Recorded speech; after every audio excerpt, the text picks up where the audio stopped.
14장 13절부터 21절에 찾으셨으면 한 절씩 교독합니다. 예수께서 들으시고 배를 타고 떠나사 따로 빈들에 가시니 우리가 듣고 여러 고을로부터 걸어서 따라간지라.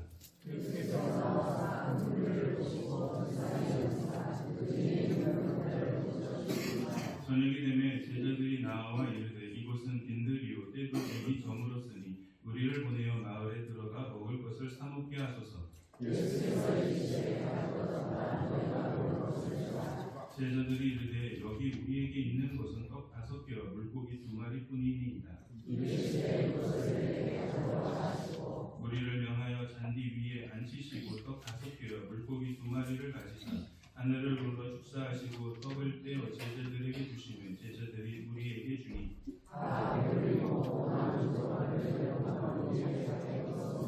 같이 읽겠습니다. 먹은 사람은 그와 어린아이에게 수수료에다 되었다. 이 시간 빈들에서 주님의 공급하심을 기대하라 라는 제목으로 말씀 증거하도록 하겠습니다. 여러분의 인생에서 빈들과 같은 순간들을 경험해 보신 적이 있습니까? 아무것도 없고 또한 어떠한 공급도 끊어지는 그런 상황을 느끼는 그 순간을 말하고 있습니다. 그 순간 우리는 우리의 마음 가운데 공허함이 들어오게 됩니다. 답답하기도 하고 무언가를 이룬 것 같이 보이지만 이룬 것에 대한 부분들이 보이지 않게 되는 거죠. 그러니까 내 삶의 의미가 과연 무엇일까라는 이런 생각들이 내 마음에 들어오는 순간 우리는 사는 게 과연 뭘까? 도대체 내가 지금 제대로 잘 살아가고 있는가라는 이런 질문을 내 자신에게 던지게 된다라는 사실이죠. 아마도 저나 여러분 모두 이 질문에서 자유로운 사람은 없을 것입니다. 누구나 인생을 살아가면서 이런 빈들과 같은 순간을 모두가 다 경험하기 때문이죠. 여러분, 오늘 이런 경험을 가지고 있는 사람들에게 마태복음 14장은 대조적인 2개의 잔치를 우리에게 보여주고 있습니다. 하나는 지난주 본문에서 우리가 보았던 헤롯 궁전의 잔치였다라는 것. 권력의 중심에 있었고 화려한 궁전에 수많은 사람들이 모여서 쾌락을 즐기고 풍족하고 수많은 사람들이 모여 있었지만 그 끝의 결과는 무엇이었습니까? 세례 요한의 죽음, 이 비극으로 끝나게 되었다라는 사실이죠. 반면에 오늘 우리가 보게 될 잔치는 빈들의 잔치입니다. 정반대의 모습이죠. 날은 저물고 먹을 것이라고는 보리떡 5개와 물고기 2마리뿐인 결핍의 장소이지만 여러분 이곳에는 궁전에서는 전혀 맛볼 수 없는 참된 만족과 행복이 있습니다. 그 결정적인 차이가 무엇일까요? 바로 예수 그리스도가 빈들에 계시기 때문입니다. 성도 여러분, 오늘 주님은 당신께서 지금 계시는 빈들의 잔치로 우리를 초대하고 계세요. 2가지 이유에 의해서 초대를 하고 계시는데 하나는 바로 세상에서 이 빈들과 같은 이 세상 속에서 하나님의 임재 또한 하나님의 은혜를 어떻게 공급해 주시는지를 우리에게 보여주시기 위해서 초대하고 계세요.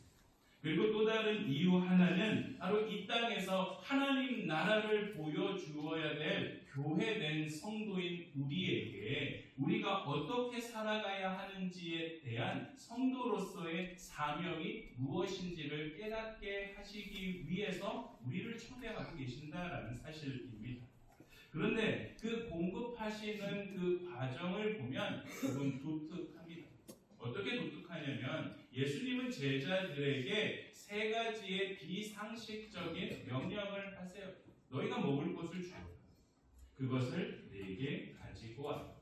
하늘을 물어서 떼어서 그 모든 것을 나눠 주어라 라는 이 비상식적인 3가지의 명령을 통하여서 바로 빈들의 잔치에 임한 사람들에게 하나님의 임재가 어떻게 임하게 되고 성도로서 우리가 어떻게 살아가야 할지 보여주고 계신다라는 사실입니다. 그러므로 여러분, 오늘 이 시간 우리는 주님께서 말씀하시고 계시는 이 세 가지 비상식적인 명령에 대해서 집중해 볼 필요가 있습니다. 그렇다면 주님께서 과연 어떤 말씀을 통하여 이 놀라운 역사를 시작하고 계십니까? 먼저 예수님은 제자들에게 너희가 먹을 것을 주어라 라는 이 명령을 하고 계십니다. 우리 16절 말씀 같이 읽도록 하겠습니다. 예수께서 이르시되 갈 것 없다 너희가 먹을 것을 갈 것 없어 너희가 먹을 것을 주어라. 매우 단호하면서 비상식적인 명령을 내리고 계십니다.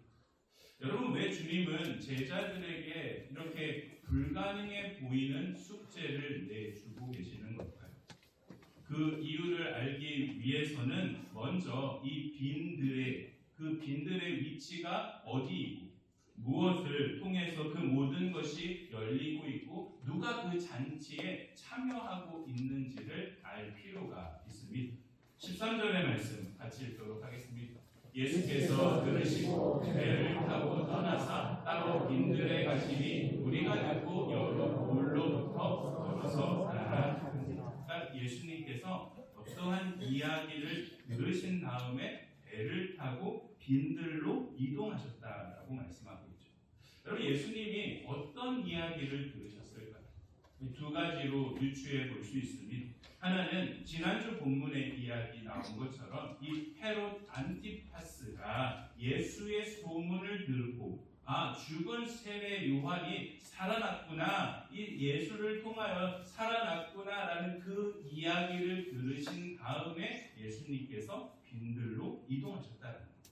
그리고 또 다른 이야기는 이 동일 본문인 누가복음에 보면 예수님께서 제자들을 이 전도로서 파송을 합니다. 그리고 파송된 제자들이 복음을 증거한 다음에 다시 예수님에게 돌아와서 보고를 하는 거죠. 그러니까 그 보고를 들으신 다음에 예수님께서 빈들로 이동하셨다라는 거예요.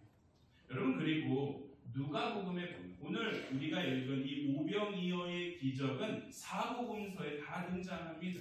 근데 마태와 마가는 빈들이라고 해요. 그리고 이 누가복음에 보면은 요한복음에 보면 예수님께서 갈릴리 건너편으로 건너가셨다라고 하고 있는데 누가복음은 빈들이 정확히 어떤 위치에 있는지를 표시해 두고 있습니다. 누가복음 9장 10절의 말씀 같이 읽겠습니다. 사도들이 돌아와 자기들이 행한 모든 것을 예수께 여쭈니 데리시고 따로 베세다라는 곳으로 떠나가셨습니다. 여러분, 빈들의 위치가 어디냐면 베세다라는 곳입니다. 결국 예수님은 복음을 전하고 돌아온 지친 제자들을 위해서 너희들 이제 조금 쉬어야 되겠다라는 생각을 가지시고 배를 타고 사람들이 없는 한적한 빈들 베세다로 이동하셨다라는 것입니다. 그런데 사람들이 그 소식을 듣고 예수님을 찾아왔다는 거예요. 그러니까 여러 도를 거쳐서 예수님이 어디 계시다라는 그 이야기가 계속해서 전달되다 보니까 장정만 5,000명, 그러니까 여자와 또한 어린 아이들까지 다 포함하면 2만 명 정도의 인원이 이동해서 예수님을 찾아왔다는 거예요. 여러분, 한번 생각해 보세요. 휴가지에 여러분 휴가 왜 갑니까? 좀 쉬려고 가잖아요. 쉬려고 휴가지를 갔는데 누가 그곳까지 찾아와서 이거 어떻게 해야 돼? 라고 물어보면 짜증이 날까요? 안 날까요? 짜증이 나는 상황이죠. 그러니까 제자들도 그렇고 예수님도 그렇고 조금 이제 좀 쉬자. 사람들이 없는 곳에 가서 우리가 잠깐 휴식을 취하자라고 하는 그 상황 속에 있는데 너무나도 많은 사람들이 예수님과 예수님의 제자들에게 찾아오게 되면 너무나도 짜증날 상황이 벌어질 수밖에 없다는 거죠. 그런데 오늘 주님을 보면 짜증을 내기보다는 그들을 긍휼의 시선으로 바라보고 계십니다. 여러분, 14절의 말씀 같이 읽겠습니다. 예수께서 나오사 큰 무리를 보시고 불쌍히 여기사 그 중에 있는 병자를 고쳐주시니. 여러분, 왜 예수님께서 자신을 찾아오고 있는 그들을 불쌍하게 여기셨을까요? 마가복음 6장 34절의 말씀도 함께 읽겠습니다. 예수께서 나오사 큰 무리를 보시고 그 목자 없는 양 같음으로 인하여 불쌍히 여기사 이에 여러 가지로 가르치셨습니다. 그러니까 그들의 영적인 상태가 그 목자 없는 양과 같이 보였기 때문에 예수님께서 긍휼로 또한 그들을 바라보셨다라는 거예요.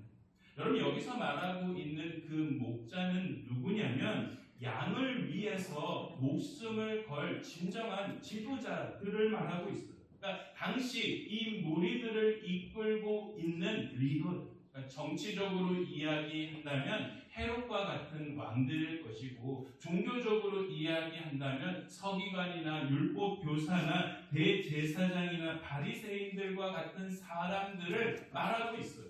그런데 그들은 백성들에게 관심이 없다라는 거예요.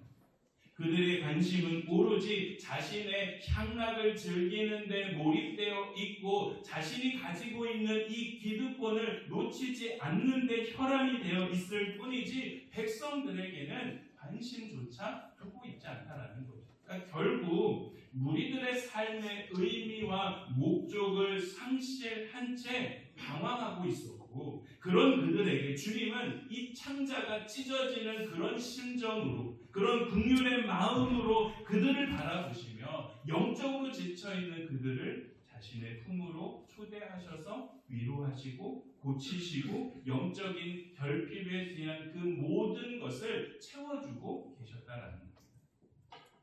그런데 문제가 발생하게 되죠. 우리 15절의 말씀 같이 읽도록 하겠습니다. 저녁이 되매 제자들이 나와 이르되 이곳은 빈들이요 때도 이미 저물었으니 우리를 보내어 마을에 들어가 먹을 것을 사 먹게 하소서. 여러분, 어떤 문제냐면 우리가 수련회를 가잖아요. 수련회를 가면 이 수련회는 영과 육을 살찌우는 시간입니다. 여러분, 그래서 두 사람이 중요해요. 영을 살찌워 줄 수 있는 좋은 말씀 강사를 섭외해야 되고, 또 다른 하나는 손맛 좋은 권사님을 섭외해야 돼요. 왜요? 어느 것 하나 소홀할 수 없는, 영의 양식도 먹어야 되고 육의 양식도 먹어야 되기 때문에 어느 것 하나 소홀할 수 없어요.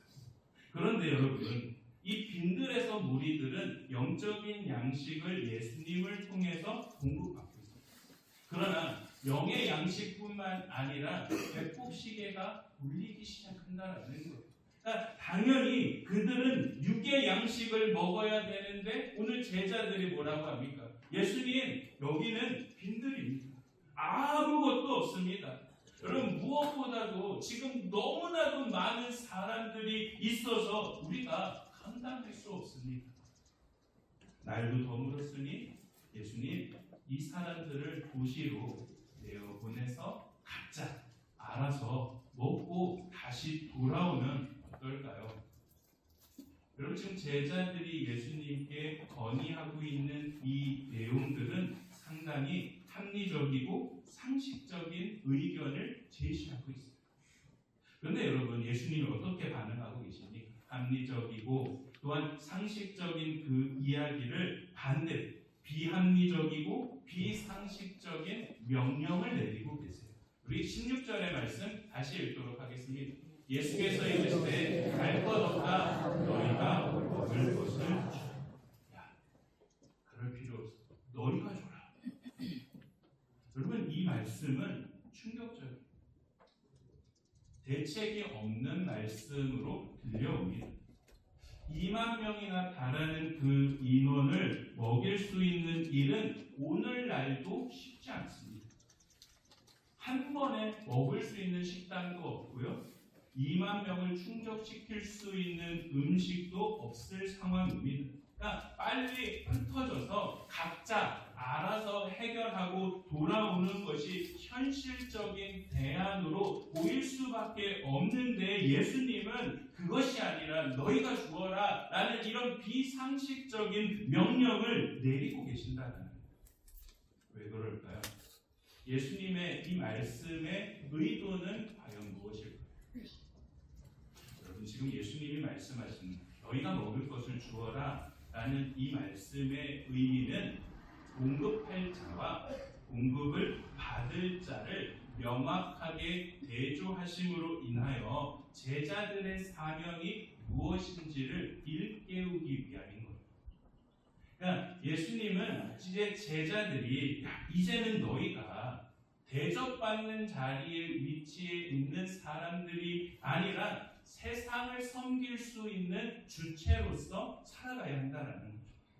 그리스도의 제자라면 이제 영적인 양식을 채워줄 뿐만 아니라 눈앞에 보이는 육체적인 갈급함, 아픔과 결핍까지도 책임질 수 있는 사명이 너희에게 있다라는 이 귀중한 사실을 깨닫게 하시기 위해서 너희가 먹을 것을 주어라.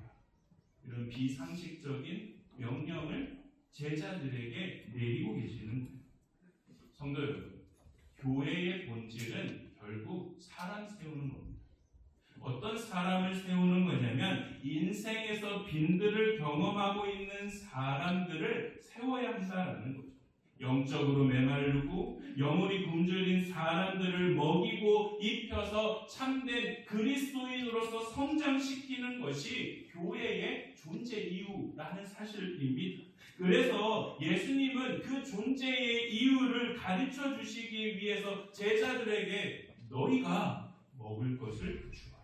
너희가 먹을 것을 주어라. 여러분 이 말씀은 우리에게도 주신 너희가 먹을 것을 주어야 한다는 거예요.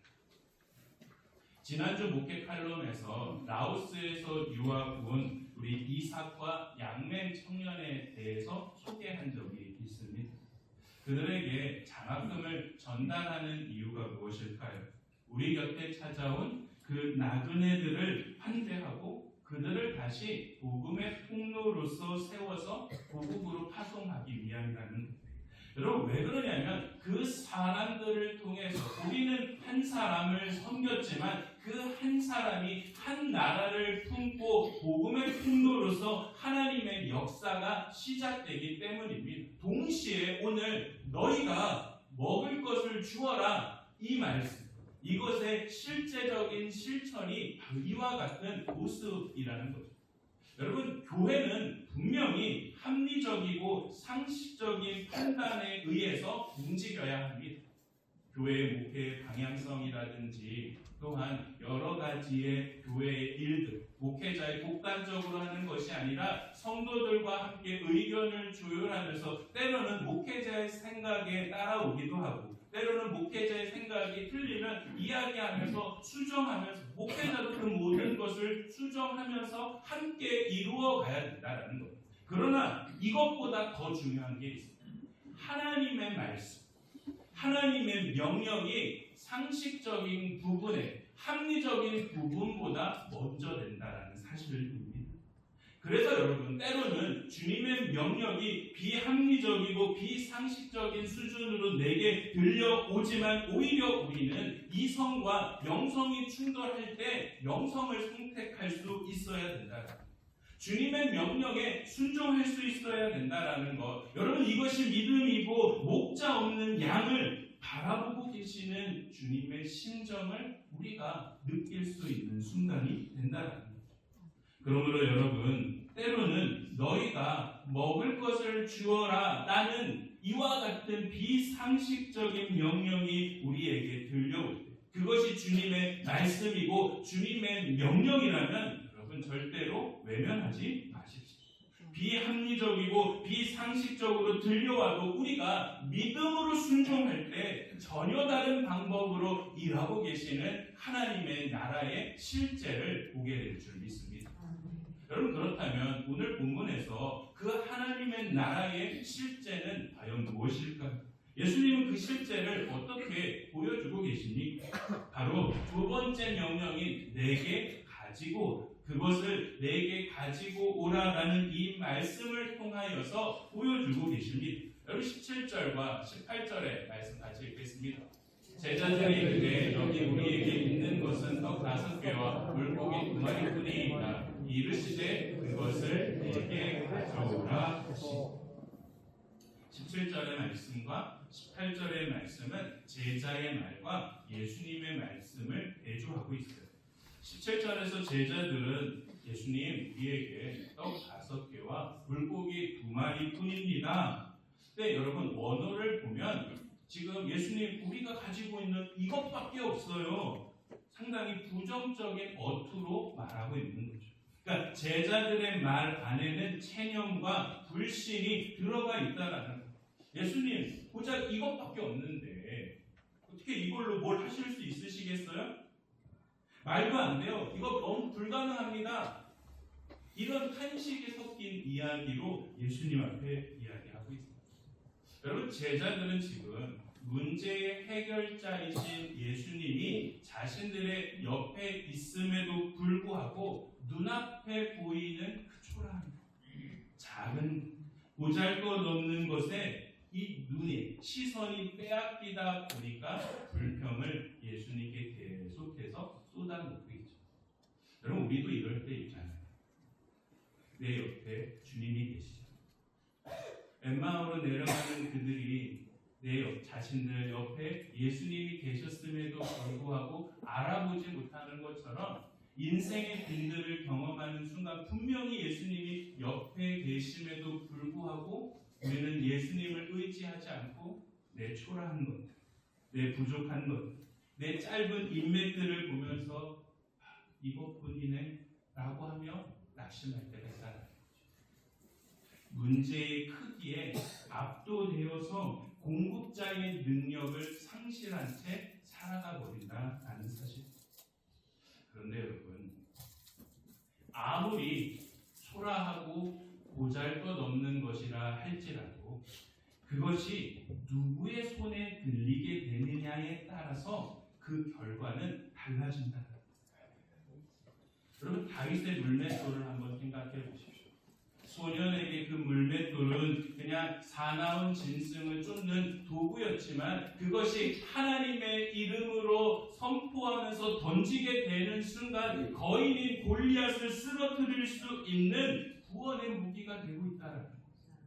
모세의 지팡이가 노인의 손에 들릴 때에는 그냥 마른 막대기에 불과하지만 그것이 하나님의 권능에 임하게 되고 하나님의 능력으로 들리게 되자 홍해가 갈라지게 되고 반석에서 물이 나오는 기적의 지팡이가 되고 있다는 사실이죠. 사르밧 바위의 그 가루 한 움큼이 마지막 한 가정의 식사거리에 불과하지만 그것이 엘리야 선지자에게 들어지게 되자 마르지 않는 생명줄이 되었다는 사실입니다. 누구의 손에 달렸느냐, 누구께 드렸느냐에 따라서 그 결과가 너무도 달라진다라는 것. 그리고 오늘 주님은 제자들에게 동일한 말씀을 하고 계세요. 그것을 내게 가지고 와라. 주님은 제자들에게 5,000명을 먹일 능력을 요구하고 계시는 게 아니에요. 그들이 가지고 있는 그 초라한 것, 그 보잘것없는 것을 주님의 손으로 옮겨놓으라라고 말씀하고 계시는 거예요. 왜 그럴까요? 그 어떤 문제라 할지라도 주님의 손에 옮겨질 때 해결되기 때문입니다. 보잘것없는 것도 주님의 손에 올려드리는 그 순간 한계가 사라지기 때문입니다. 작년에 우리 교회 권사님 두 분이 아프리카 우간다에 우물을 파신 적이 있어요. 그 마을은 우물이 없어요. 물이 없다 보니까 오랫동안 동네 사람들이 먼 지역으로 나아가서 물을 길러와요. 근데 문제는 이곳의 물이 깨끗하지 못하다라는 거예요. 아이들이 그 안에 들어가서 수영도 하고요. 화면에 보시면 알듯이 오토바이를 닦고 있어요. 오토바이만 닦겠어요? 온갖 동물들이 다 들어가서 그곳에서 오물을 쌓고 그 물을 길러다가 마을 사람들이 먹어요. 그러니 수인성 질병에 걸릴 수밖에 없다라는 거죠. 그리고 무엇보다도 이 몫은, 물 길러오는 몫은 아이들의 몫이었다. 그래서 마을 사람들이 우리 마을에도 우물이 있었으면 좋겠다. 우물이 있으면 좋겠는데 비용이 만만치 않는 거예요. 그러니까 동네 사람들로서는 역부족이었고 자체로 해결할 능력이 없었다라는 거예요. 그래서 마을 사람들이 어떻게 했을까요? 기도하기 시작했어요. 그 문제를 자신들이 해결할 수 없기 때문에 그 문제를 누구에게 옮기고 있냐면 하나님께 옮기고 있다. 하나님 이 문제를 좀 해결해 주세요. 하나님께 매달리기 시작했다라는 거예요. 여러분 그래서 그 기도가 제가 어제 한번 검색해 봤거든요. 우간다에서 전주까지 몇 킬로가? 10,000km 들어갑니다. 10,000km 떨어진 이름도 알지 못하는 두 분의 권사님을 통하여 응답되었다. 여러분 이제 그 마을 사람들은 이곳 가서 물을 기르지 않습니다. 이제 더러운 물 먹지 않아요. 깊은 곳에서 물을 이제 끌어갖고 와서 깨끗한 물을 먹으면서 마을 사람들에게 기쁨이 넘치게 됐다. 슬픔과 또한 너무나도 힘든 순간들이 마을에서 사라지고 기쁨과 즐거움이 그 마을에 이 우물 하나로 열리게 되었다라는 사실이죠. 여러분 짧은 영상 하나 보시겠어요? 영상 한번 띄워주실래요?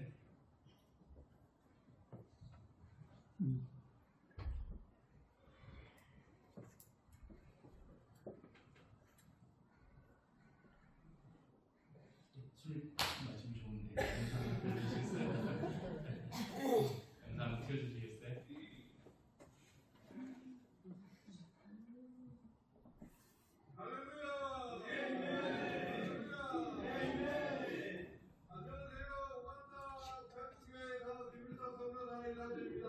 우리 전주덕인교회에서 허락해주신 이 우물이 오늘 이렇게 완성이 되었습니다. 우리 풍차에는 마땅한 깨끗한 우물이 없었어요. 그래서 아이들이 오염된 집효수를 마시고 배탈이 나거나 수인성 질병으로 많은 고통을 받고 있었습니다. 그렇지만 이제는 이곳 백구 마을에 깨끗한 우물이 들어서 아이들이 이제 깨끗한 물을 마시고 건강하게 잘 지내게 되었습니다. 그리고 또 이곳 백구 교회 앞마당에 우물을 받기 때문에 강도적 효과가 아주 좋을 것으로 기대됩니다.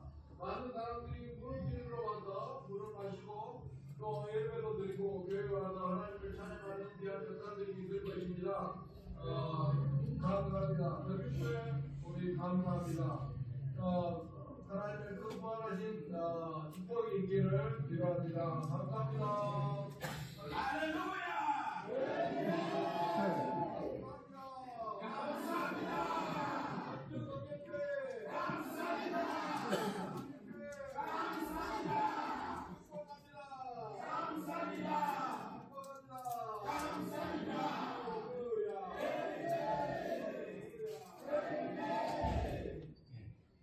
원래는 이제 제가 영상 전주 덕일교회 감사합니다. 그 권사님 이름을 얘기하거든요. 누구누구 권사님 감사합니다 하는데 제가 그 부분만 싹 편집을 했어요. 그러니까 우리 교회에서 한 게 아니라 이 교회도 감사하고 그리고 또 이 두 분 권사님을 통해서 해주셔서 감사하다라는 얘기가 있는데 권사님들이 알리기 원하시지 않으셔가지고 그 부분만 했습니다. 여러분 어떻게 이런 일이 가능하게 될까요? 문제를 보지 않고 문제를 해결해 주실 주님을 바라보았기 때문입니다. 무엇보다도 그 문제를 자기가 해결하려고 하는 것이 아니라 그 문제를 주님 앞으로 가지고 왔기 때문에 해결된다라는 거예요. 이처럼 해결의 열쇠는 내게 있는 것이 아니라 누구에게 있을까요? 예수님께 있다. 여러분 결국 하나님 나라의 공급은 무엇을 가지고 있느냐 이것이 아니라 누구 손에 맡길 것이냐 이게 더 중요하다는 거죠. 그러므로 여러분 상식에서 벗어난 일을 만나게 될 때 그것을 주님의 손으로 올려놓으십시오. 주님께 가져갈 때 빈들의 기적, 빈들의 잔치가 나의 주어진 삶의 자리에서도 일어나게 된다는, 비상식적이고 비합리적인 일이라 할지라도 그것이 주님 손에 맡겨지는 그때 해결된다는 사실을 의미합니다. 예레미야 33장 2절과 3절의 말씀 같이 읽겠습니다. 이를 행하시는 여호와, 그것을 만들며 성수하시는 여호와, 그 이름을 여호와라 하는 이가 이와 같이 이르시도다. 너는 내게 부르짖으라. 내가 내게 응답하겠고 내가 알지 못하는 크고 은밀한 일을 내게 보이리라. 여러분, 모든 일의 시작과 끝은 하나님께 있습니다. 우리가 해야 할 일은 무엇이냐면 그 하나님의 이름을 부르면서 그 문제를 주님 앞으로 가지고 오는 것입니다. 여러분, 그럴 때 내가 알지 못하는 크고 은밀한 일을 보게 될 줄 믿습니다.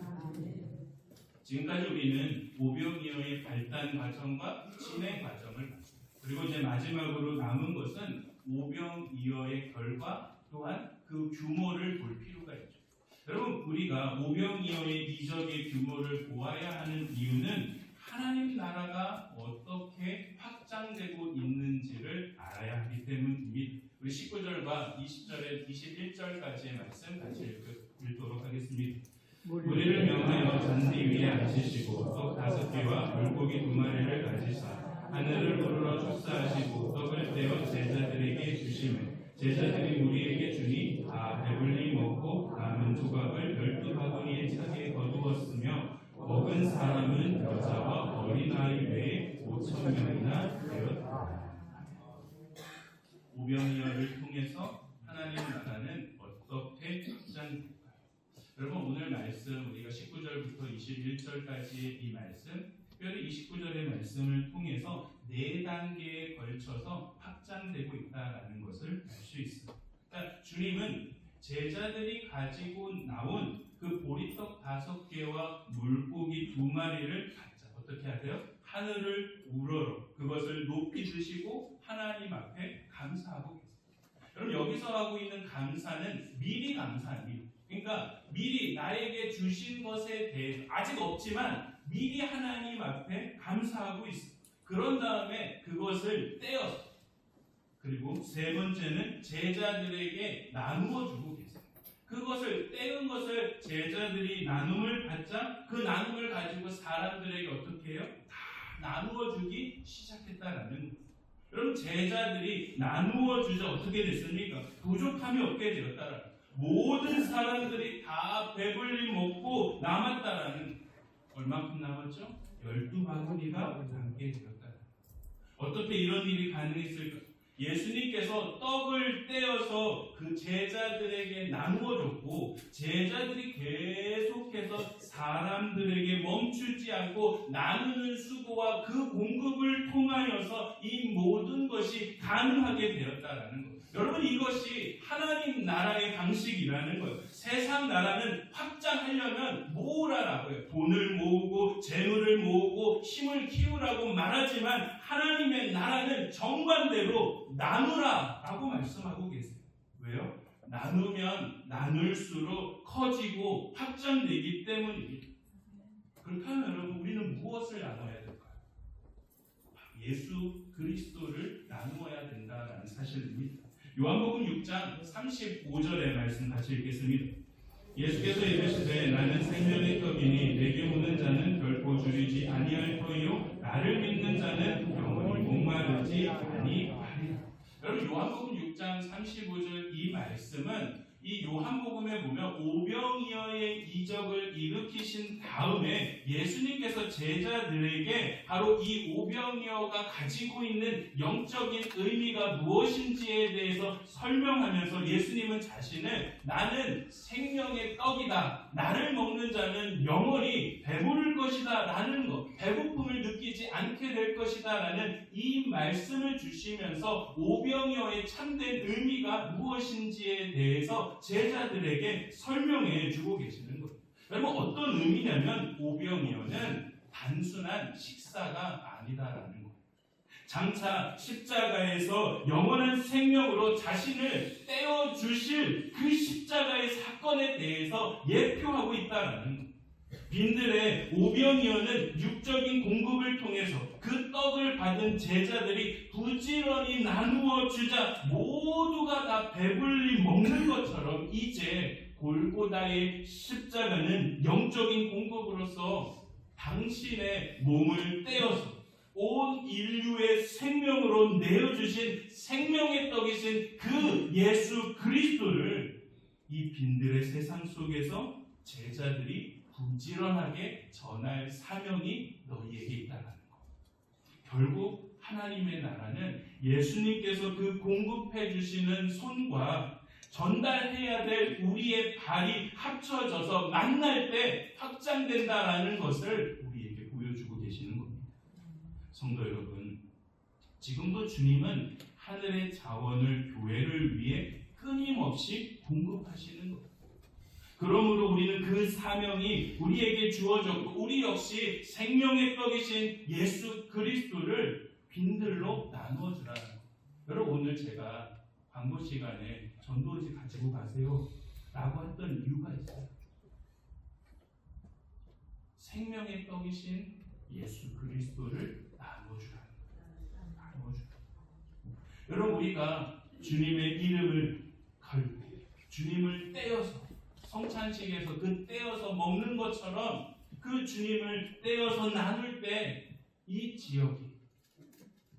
지역이 우리 교회를 통하여 영적인 기갈이 해결될 줄 믿습니다. 무엇보다도 12바구니와 같은 풍성한 은혜가 우리 교회에 넘쳐나게 될 줄 믿습니다. 말씀을 정리하겠습니다.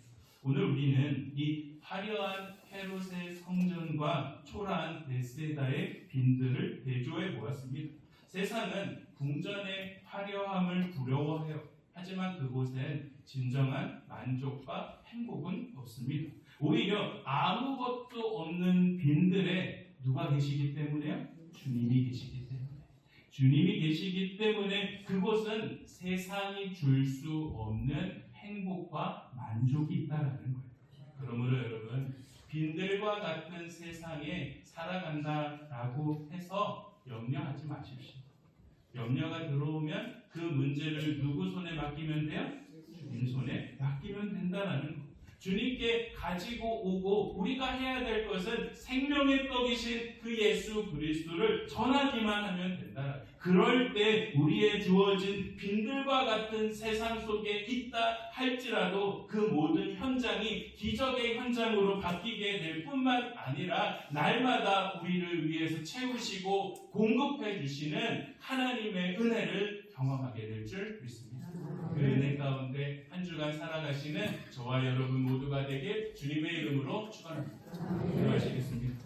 사랑의 아버지 하나님, 세상의 화려한 궁전보다 주님이 계신 빈들이 진정한 축복의 장소임을 깨닫게 하여 주옵소서.